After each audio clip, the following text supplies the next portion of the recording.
ప్రభు యొక్క ఘనమైన నామాన్ని బట్టి ప్రతి ఒక్కరికి వందనాలు చెల్లిస్తూ ఉన్నాను. ఉదయకాలాన్ని అనేక మంది కుదురుబాటు కాలాల గురించి ఎదురు చూస్తూ ఉన్నారు. ఈరోజు దేవుని మీద నువ్వు పెట్టుకున్నటువంటి నమ్మకానికి తగినట్లుగానే నీకు శ్రేష్టమైనటువంటి ఆశీర్వాదం దొరుకుతుంది.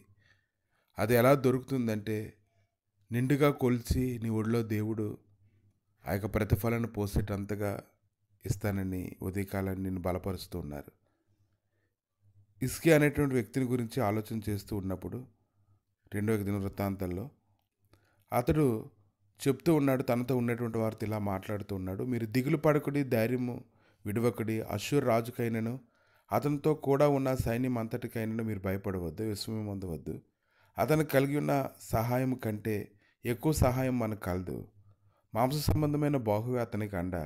మనకు సహాయం చేయుటకు, మన యుద్ధములను జరిగించుటకును మన దేవుడైన యెహోవా మనకు తోడుగా ఉన్నాడు. 2వ దినవృత్తాంతాల్లోని అధ్యాయాల్లో చూస్తూ ఉన్నప్పుడు ప్రభు అయితే ఇస్కియా ద్వారా ఈ దినాన్ని మనతో మాట్లాడుతూ ఉన్నాడు. ఇస్కియా అయితే దేని మీద అతను ఆధారపడి ఉన్నాడంటే, దేవుని మీద ఆధారపడి ఉన్నాడు. తన బలాన్ని బట్టి, తన చుట్టూ ఉన్నటువంటి వ్యక్తులు బట్టి అతడు బలం అందడం లేదు. కానీ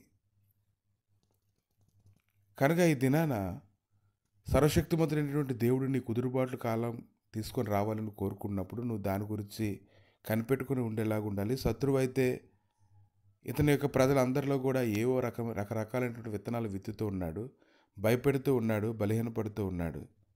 ఇంకా అతను చెప్తూ ఉన్నాడు, ఇస్కియా చేత మోసపోకుడి, మిమ్మల్ని విడిపింప శక్తి వానికి చాలదు అని. కనుక ప్రజలందరితో చెప్తూ, నాతో సంధి చేసుకోండి, నాతో మీరు బయటికి వస్తే మీలో ప్రతి మనిషి తన ద్రాక్ష చెట్టు ఫలములను, తన అందరపు చెట్టు ఫలములను తినుచు తన బావి నీళ్లు త్రాగుచూ ఉండును.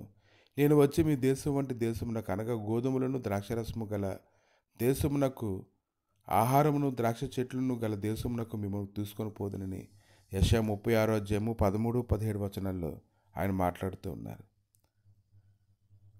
కనుక శత్రువుల యొక్క ప్రభావాలను బట్టి వారైతే సరైనటువంటి పంట వేసుకోలేదు కాబట్టి వారి తిండి విషయంలో వారికి ఆశ చూపిస్తూ ఉన్నాడు. మంచి ద్రాక్ష పళ్ళు తినడం, చల్లని నీళ్ళు తాగడం అనేటువంటి ఆలోచనలు వారి హృదయంలో పెట్టి వారిని శోధిస్తూ ఉన్నాడు. శత్రువు అయితే ఎలాగైనా ఇస్కియాని దెబ్బతీయాలనే ఆలోచనతో ఉన్నాడు. కానీ ఇస్కియా అయితే చెప్తూ ఉన్నాడు, దేవుడు మనల్ని ఖచ్చితంగా విడిపిస్తాడు, ఖచ్చితంగా విడిపిస్తాడు, ఖచ్చితంగా విడిపిస్తాడు.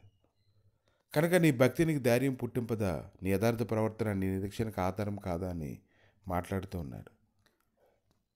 యెషయా గ్రంథము 37వ అధ్యాయము 15 నుంచి 20 వచనాలు చూసినప్పుడు, యెహోవా, లోకమందున్న నీవే నిజముగా, నీవే అద్వితీయ దేవుడవైన యెహోవావని సమస్త జనులు తెలుసుకున్నట్లు అతని చేతిలో నుంచి మమ్మల్ని రక్షించుము.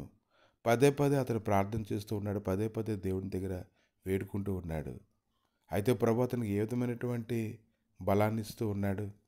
యెషయా 37వ అధ్యాయం 30 వచనంలో, నీకు ఇదే సూచన యగును, ఈ సంవత్సరం ముందు దాని అంతటా అదే పండు ధాన్యమును, 2వ సంవత్సరం ముందు దాని నుండి కలుగు ధాన్యమును మీరు భుజింతురు. 3వ సంవత్సరమున మీరు విత్తనం విత్తి చేలు కోయుదురు, ద్రాక్ష తోటలు నాటి వాటి ఫలం అనుభవించుదురు. కనుక ఈరోజు చిక్కుకుపోయేవారు, బలహీన పడిపోయినవారు, వేదనలోకి ఉండిన వారందరికీ తగినటువంటి ఆహారాన్ని ఇచ్చి బలపరిచేటువంటి దేవుడు ఉన్నాడు.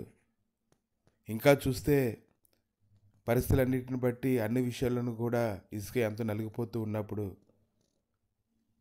అతడు ఇంకా అనేక రకాలైనటువంటి బలహీనతలు చిక్కుకున్నప్పుడు ప్రభు అయితే మాట్లాడుతూ ఉన్నారు ఇస్కియాతో, నీవు కన్నీళ్ళు విడిచిట్టు చూచి తిని నీ ప్రార్థన నేను అంగీకరించి ఉన్నాను.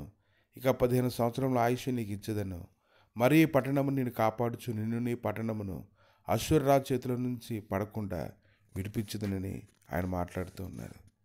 కనుక ఎటువంటి సన్నిధి ఇస్కియా జీవితంలో కుమరించబడింది అంటే, ఇస్కియా అతడు భక్తి చేస్తూ ఉన్నాడు, అది ధైర్యం పుట్టించేలా చూసుకుంటూ ఉన్నాడు, యథార్థమైన ప్రవర్తన కొరకు దేవుని దగ్గర కన్నీరు కారుస్తూ ఉన్నాడు. ఈ ఉదయకాలాన్ని ఖచ్చితంగా నీ కుదురుబాటు కాలంలోనికి దేవుడు నడిపించి అన్ని విషయంలో బలపరిచి పరిస్థితులను నీకు అనుకూలంగా మార్చి నీకు ధైర్యం పుట్టించును గాక.